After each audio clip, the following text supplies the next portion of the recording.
사도행전 2장 1절에서 13절.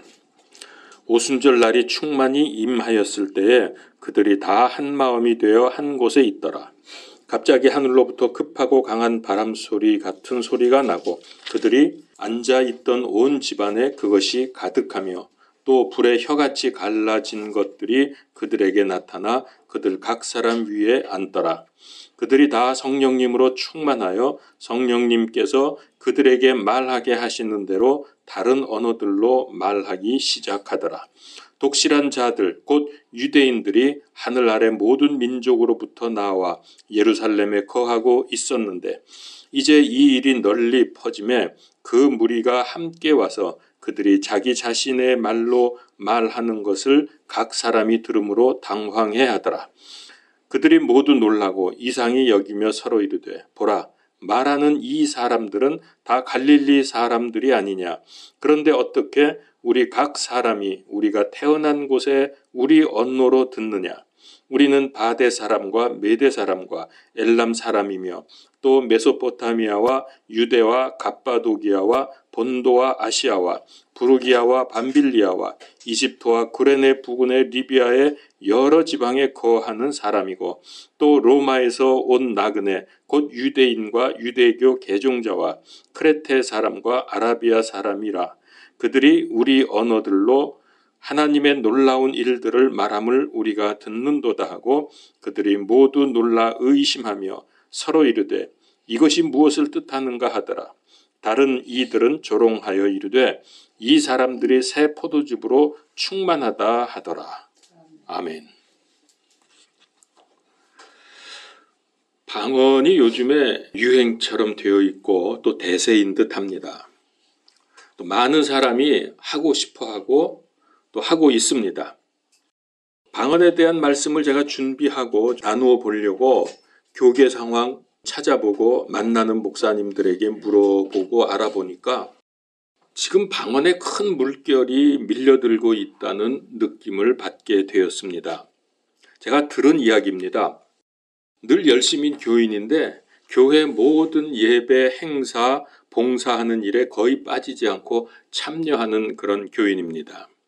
근데 그는 방언을 무척 하고 싶어 했습니다. 이유는 교회 목사님이 방언하면 성령 받은 것이라고 했기 때문에 그는 방언을 사모했습니다.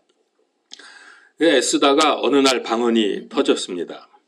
처음엔 랄랄랄라 하는 그런 수준이었는데 언제부턴가는 통성기도하고 주여 삼창을 하고 나면 즉시로 혀가 돌아가면서 와라카라파, 알라갈라뿐다 이런 소리가 입에서 나왔습니다.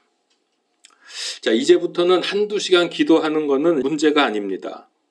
혀가 돌아가서 방언을 하는 건지 방언이 나오면서 혀가 돌아가는 건지는 모르겠지만은 어쨌든 방언하면 속이 시원해지고 공중에 붕 떠 있는 느낌이 들었습니다.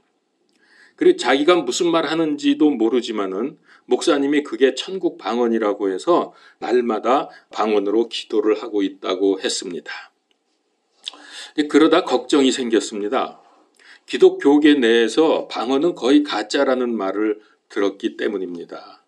성경의 방언은 이방인들에게 복음을 전하기 위해서 성령님의 역사로 주어지는 외국어라고 하는 주장입니다. 이게 초대교회 오순절에 임했던 성령님의 역사로서 복음을 전했더니 15개 나라에서 몰려온 디아스포라들이 예수 그리스도를 믿게 된 사건이죠. 그래서 이분이 과연 자기가 하고 있는 이 방언이 잘못된 것이냐, 올바른 것이냐, 몹시 혼란스러워하고 있는 중이다라는 말을 들었습니다. 여러분 아실 수도 있겠지만 우리나라에 처음 은사, 방언 이런 것을 강조한 곳이 순복음 교단입니다. 저는 그때 복음이면 복음이지 무슨 또 순복음이냐, 성경에 순복음이라는 개념이 있나, 그래서 제 생각에 아마 가짜 복음, 섞인 복음 이런 게 많으니까 자기네는 순수한 복음이다, 그런 뜻으로 이 말을 사용한 것 같다, 그렇게 생각을 한 적이 있습니다. 자, 그러면서 특별히 거기서는 뜨거운 체험을 요구를 했고, 그러다 보니까 성령님의 은사, 그 중에서도 은사 중에서 외적으로 잘 드러나는 게 방언 아닙니까? 그래서 방언에 집착한 것 같습니다. 그러면서 사도시대 초대교회에 일어났던 기적과 은사 체험, 이런 것들을 강조했습니다. 그들은 방언은 하나님께 달라고 해야 주신다라는 주장을 하면서 혀가 꼬이면서 알아들을 수 없는 이상한 말이 튀어나오니까 이게 성령님의 역사라고 단정을 지었습니다. 그리고 이런 현상에 많은 사람들이 열광을 하면서, 아시죠? 한강의 그 섬 아닌 어떤 섬에 있는 교회에 엄청 몰려들었습니다. 당시 우리나라 교계의 주류를 형성했던 장로교, 감리교는 어땠냐 하면은 교리적으로 경건한 것을 주장했기 때문에 가서 예배를 드려보면은 물에 물 탄 듯, 술에 술 탄 듯, 그냥 그런 분위기였습니다. 이런 분위기에 지쳐서 실망하던 교인들, 답도 찾지 못했고, 그렇다고 어디에 답이 있다는 것도 알지를 못했고, 늘 그냥 그런 속에서 교회를 왔다 갔다 하는 그런 경향이 있었습니다. 그런데 교인들이 순복음 교단에서 기적과 체험을 보여주면서 뜨거운 신앙생활을 하니까 거기에 매료가 되죠. 그래서 이런 것들을 추구하는 교회로 모여들게 된 것입니다. 그러면서 세계 최대 초대형 교회가 되었죠.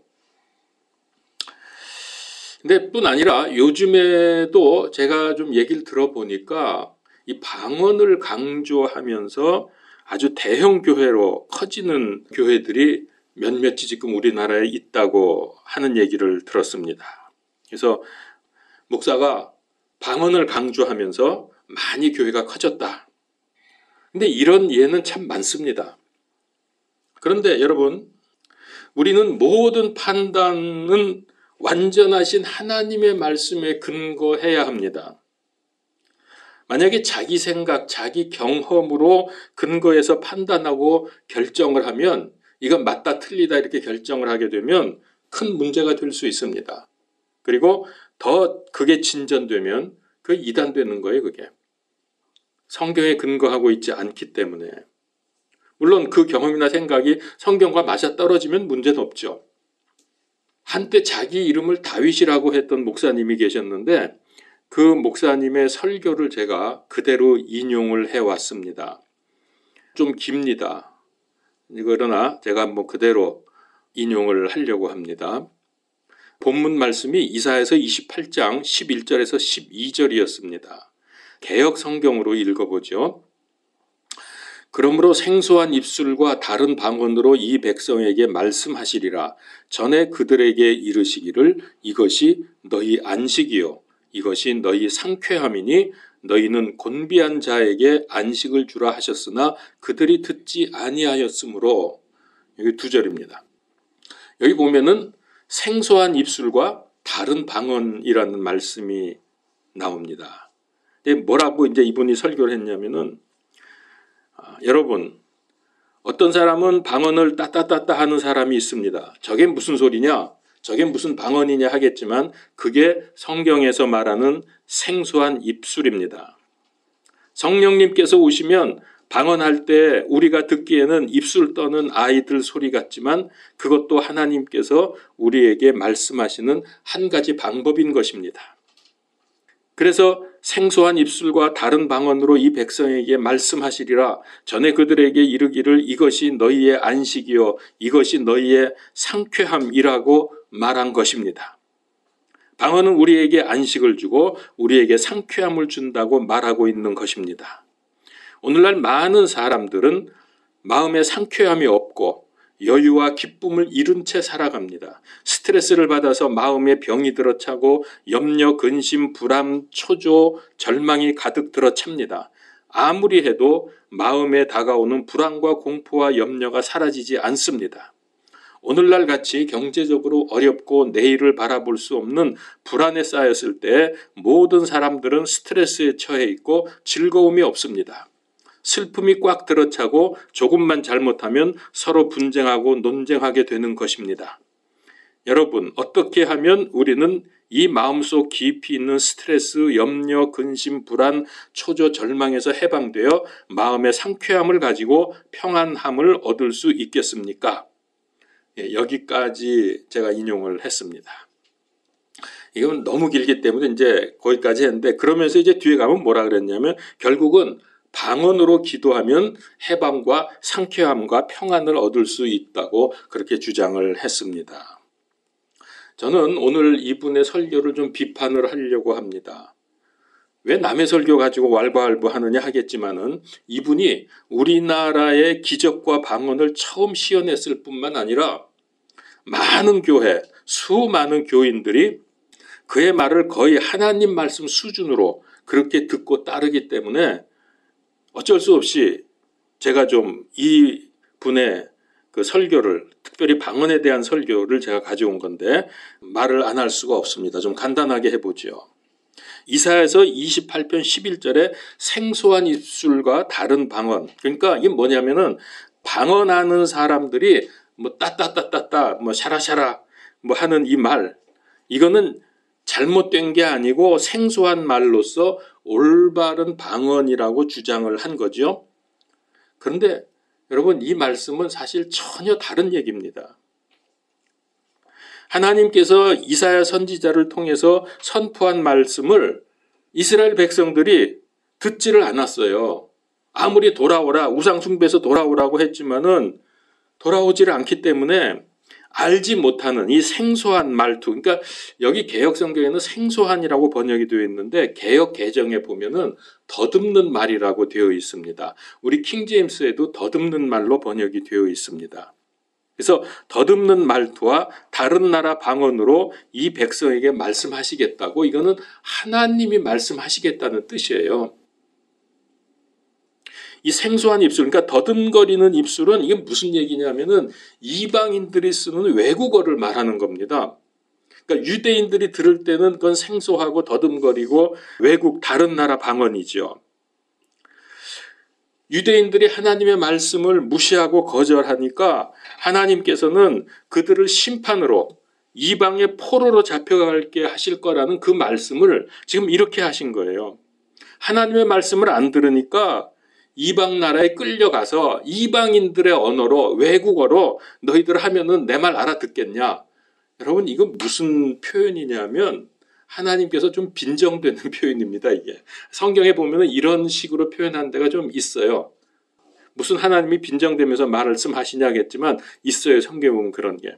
다시 한번 똑같은 말을 반복하지만은 이사야 선지자를 통해서 너희들 돌아오라, 돌아오지 않으면 심판받는다고 아무리 외쳐도 돌아오지 않기 때문에 하나님께서 이들을 심판하시기 위해서 이방 나라의 포로로 잡혀가게 하실 텐데, 그래서 이방 나라의 말로 너희들에게 말하면 그때는 너희가 좀 듣겠냐? 이 말도 안 되는 얘기지만은 지금 그런 식으로 하도 말을 안 들으니까 하나님께서 하시는 말씀이거든요. 왜 그래요? 선지자를 통해서 히브리어로 하는 말을 무시하고 딴짓만 하고 있으니까 이방 언어로 하면 알아듣겠냐? 너희들 이렇게 안 들어서 심판을 면할 수 있을 것 같으냐? 이런 뜻으로 하시는 말씀이라고요, 이게. 그리고 12절에 보면은 하나님께서는 순종하면 안식과 평안과 위안을 주신다고 하셨는데, 근데 그들이 순종을 안 했거든요. 정말 이들이 평안과 안식을 얻고 싶으면은 하나님 말씀을 지키는 데 있고 하나님의 말씀에 순종하는 데에서 진정한 안식과 평안을 누릴 수 있는데, 지금 이스라엘 백성은 어떻게 하냐면은 말씀을 어기고 범죄해서 그 죄를 지으면서 기쁨과 평안을 누려보겠다고 하기 때문에 너희는 평안을 잃어버렸다.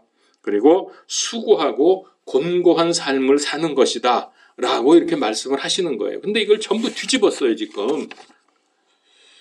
근데 사람들은 이 중요한 사실을 깨닫지 못하고 하나님을 멀리하면서 죄를 버리지 않고 오히려 죄를 즐기면서 안식과 희락을 얻으려고 합니다. 그러니까 하나님의 말씀을 무시한 데 대한 하나님의 반어법적인 표현이다.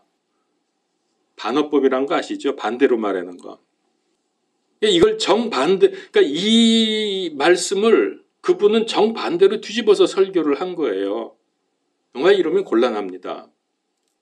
그러면서 이렇게 말합니다. 여러분, 기도할 때 답답하면 방언으로 기도하고 그 다음에 또 아는 말로 기도하고 또 다시 방언으로 하고 그렇게 기도하는 기도의 힘은 굉장히 좋습니다. 그러면서 방언을 권장했죠. 자, 어쨌든 그쪽에서는 방언 기도를 하면은 성령 세례 받은 것으로 봅니다. 또 그 교회 새신자반에서는 이렇게 말을 했어요. 예수님을 믿는 사람들이 가장 획기적인 기적 체험을 할 수 있는데 그것은 성령 세례를 받는 것이다. 성령 세례는 어떻게 받느냐? 방언으로 받는다. 성령님께서 말하게 하심을 따라 방언하는 것이라고 그렇게 가르칩니다. 그리고 여기뿐만이 아니라 많은 한국 교회들에서 방언 기도를 교회 부흥의 방편으로 여기는 것 같습니다. 반면에 이런 현상들을 부정적으로 보고 교회를 떠나는 경우도 있습니다. 인터넷에 제가 찾다가 한 게시판에서 이런 글이 있는 것을 보았습니다. 제가 두 사람의 것을 인용을 할 텐데요. 대학 1학년 때 교회를 잠깐 다녔는데 이상한 주문 같은 것을 외우는데 그게 방언이라고 했다. 2달 정도 다니니까 방언을 강요해서 개신교가 싫어졌다. 지금은 성당만 가끔 나간다. 이런 사람도 있었고요. 또 명절, 제사 때 추도 예배를 드리는 집안이지만 유명 목사가 머리에 손을 얹고 기도하니 멀쩡한 사람이 갑자기 쏠라 하는데 소름이 끼쳤다. 이런 식으로 되어 있습니다. 근데 이런 유의 글도 꽤 많더라고요. 자, 요즘 그 방언에 대한 교계 현상의 극히 일부를 제가 말씀을 드렸는데요. 이제 성경에서 말씀하시는 방언에 대해서 차근차근 짚어보려고 합니다. 자, 오늘은 시간상 사도행전 2장에 나오는 방언에 대해서만 보고 앞으로 몇 주간 이 방언에 대해서 성경을 근거로 해서 자세하게 살펴보려고 합니다. 사도행전 2장 오순절날 성령님께서 임하셔서 일어난 놀라운 사건, 우리가 너무나 잘 알죠. 이 일로 인해서 복음이 15개 언어로 선포가 되었고 그것 때문에 신약교회가 세워졌고 시작이 되었습니다. 그러니까 이 사건이 없었다고 하면 오늘날 기독교회도 있을 수 없다는 거죠. 자, 이때 성령님의 강력한 역사로 전혀 외국어를 배우지 않았던 예수님의 제자들로 말미암아 복음이 급속히 세상으로 퍼져 나아가게 됐습니다.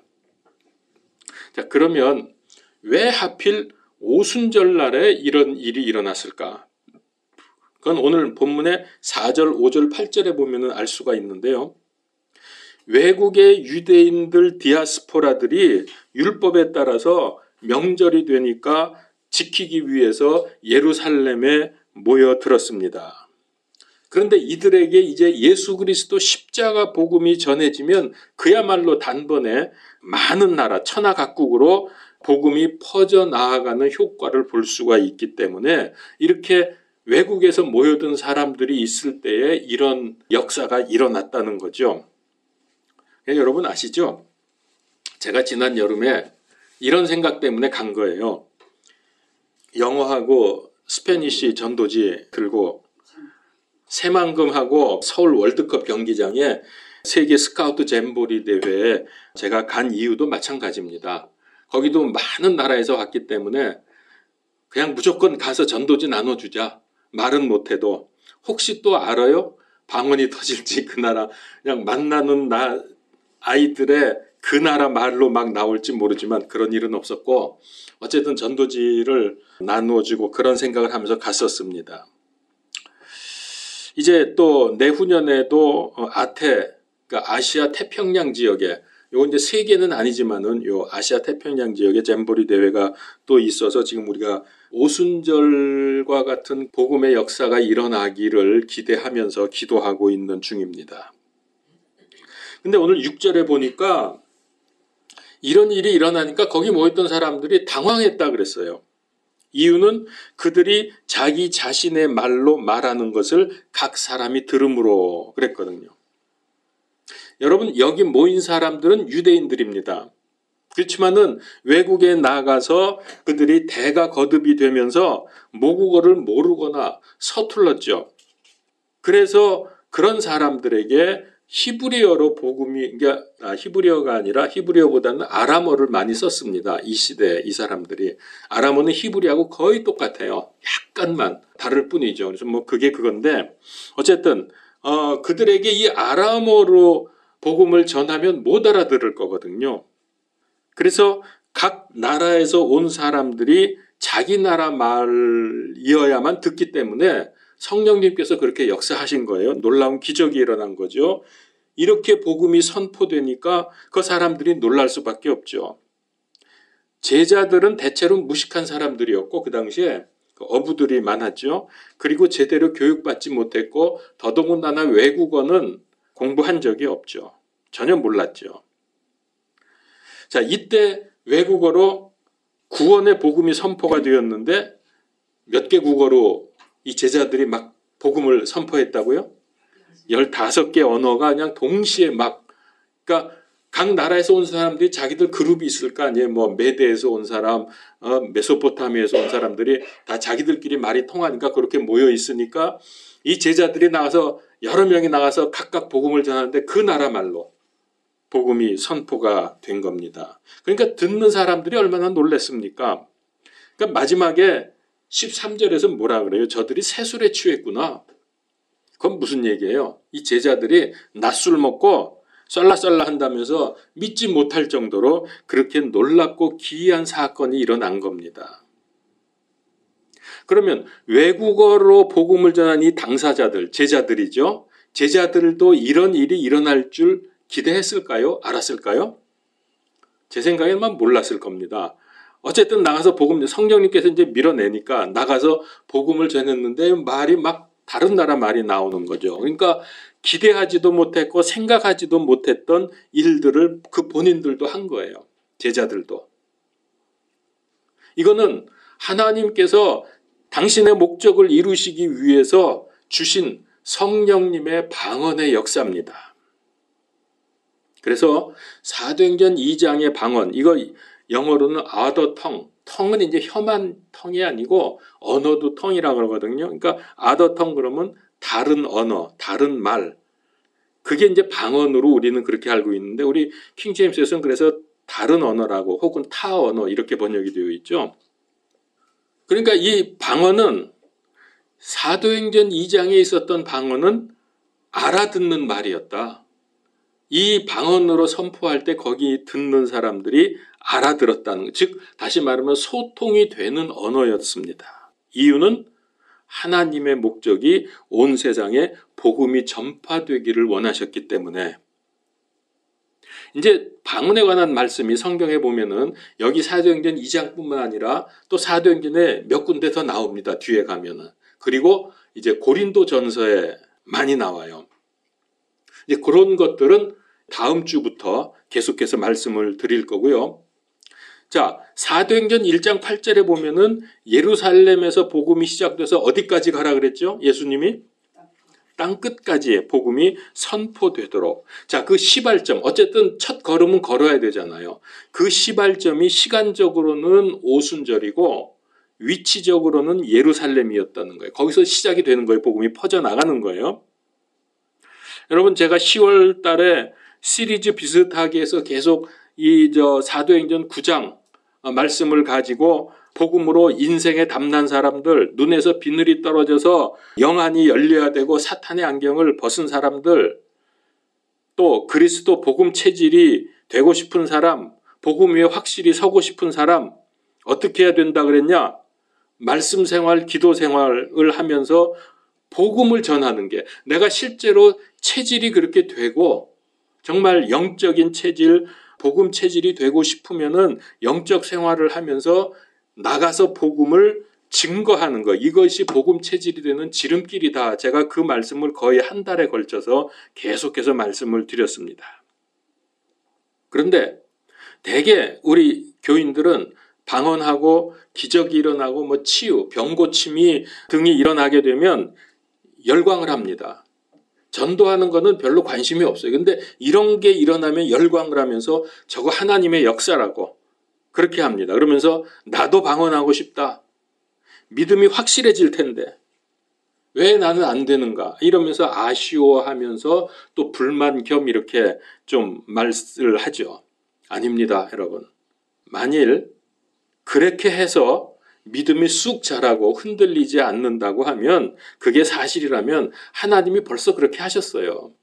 그러나 사람들은 그렇지가 않다는 거죠. 그런 거 한번 이렇게 보여주고 일으켜 주시면 그 다음에 믿음이 갑자기 좋아지는 게 아니라 또 보여주세요. 또 보여주세요. 또 해주세요. 계속 요구를 합니다. 이스라엘 백성을 보세요. 그 출애굽을 했죠. 홍해 바다를 건널 때 정말 잡혀서 끌려가든지 죽어야 되는데 바다가 갈라지는 엄청난 기적을 경험을 했습니다. 또 광야에서 군인 훈련을 받았어요. 무기가 제대로 있어요. 그 강력한 아말렉 족속으로부터 시작을 해가지고 전쟁을 몇 번을 했는데 다 이겼죠. 또 농사도 안 졌는데 만나 먹고 메추라기 먹고 목마르면은 반석에서 물이 터지고 그야말로 여러분 이 광야 생활부터 시작을 해서 이들의 삶은 기적의 연속입니다. 기적 아닌 게 어디 있어요. 불기둥 구름기둥이 그들을 또 인도해 갔죠. 그래서 그들이 하나님을 잘 믿었습니까? 그렇게 기적을 계속 일으켜 주셨는데 근데 가나안에 정착해서 그 이후에도 똑같습니다.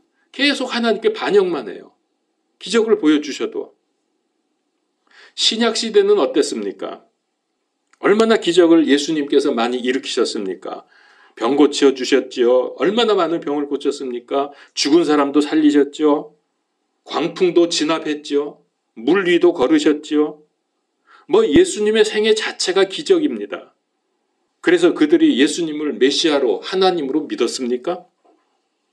반대로 십자가에 처형을 하고 말았습니다. 이게 인간이라고요, 이게. 그래서 여러분 방언, 기적 이런 거에 매달리지 마세요. 그 방향을 잘못 잡은 겁니다. 그런 거 자꾸 따지고 그런 거 자꾸 추구하고 쫓아다니면 반드시 마귀가 역사합니다. 정말 내가 올바른 믿음 생활하면서 하나님의 뜻을 이루고 하나님께 영광 돌리기를 원한다면 여러분 생각을 바꾸세요. 사람 살리고 세상 살리는 복음에다 내 인생의 초점을 맞추고 복음 전파에 힘을 쓰셔야지 그런 거는 그냥 그런가 보다 하고 어디 있다 거기 쫓아다 여러분 제 이 말이 여러분 내가 방언을 싫어하고 그거 틀렸다고 말하기 위해서 막 그것만 지금 말하는 게 아니에요.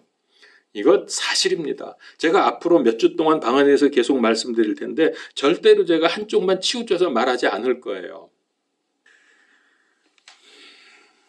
어떤 분이 이런 말을 했습니다. 모든 신자는 모든 불신자를 향한 전도자고 선교사다. 여러분 이 말 얼마나 맞습니까? 여기다 관심을 가져야지. 오늘 사도행전 2장 사건만 봐도 복음 전파가 하나님께서 얼마나 간절히 원하시는 소원인가 알 수 있죠. 여러분 하나님께서 웬만해서는 이렇게 하지 않으십니다. 그냥 갑자기 15개 나라로 언어를 막 그냥 사람들에게 하게 하나님은 못하실 건 없으니까 그렇게 해가지고 하나님이 그런 식의 기적을 막 일으키시는 분이 아니에요. 꼭 필요할 때만 그렇게 하시죠. 근데 그렇게 하셨단 말이에요. 이건 뭐냐면 그만큼 복음이 온 세계에 전해지기를 원하시기 때문에 그렇게 하신 거예요. 여기에다 우리가 초점을 맞추어야죠. 여러분 우리도 방언 체질 추구하지 마시고 전도 체질 됩시다. 복음 체질 되고. 아멘이 안 나와. 그냥 여전히 방언만 하고 싶은 모양이지. 다시 말하지만 방언 그거 주시면 하고 안 주시면 하지 안 하는 거예요. 그거. 예. 그거 그냥 받으려고 애쓰고 그냥 답답하고 그러지 마시고 애쓰지 마시고 나는 믿음이 좋으니까 방언 안 주시는구나. 그러면 돼요. 아멘. 예, 기도하겠습니다. 하나님, 참 오늘날 방언이 유행처럼 되고 있고 얼마나 많은 사람이 추구하는지 모릅니다. 그러나 우리가 성경적으로 올바르게 깨닫게 하시고 하나님의 역사하심에 순종하며 하나님의 뜻을 이루는 인생이 되게 하여 주시옵소서. 예수 그리스도 이름으로 기도하옵나이다. 아멘.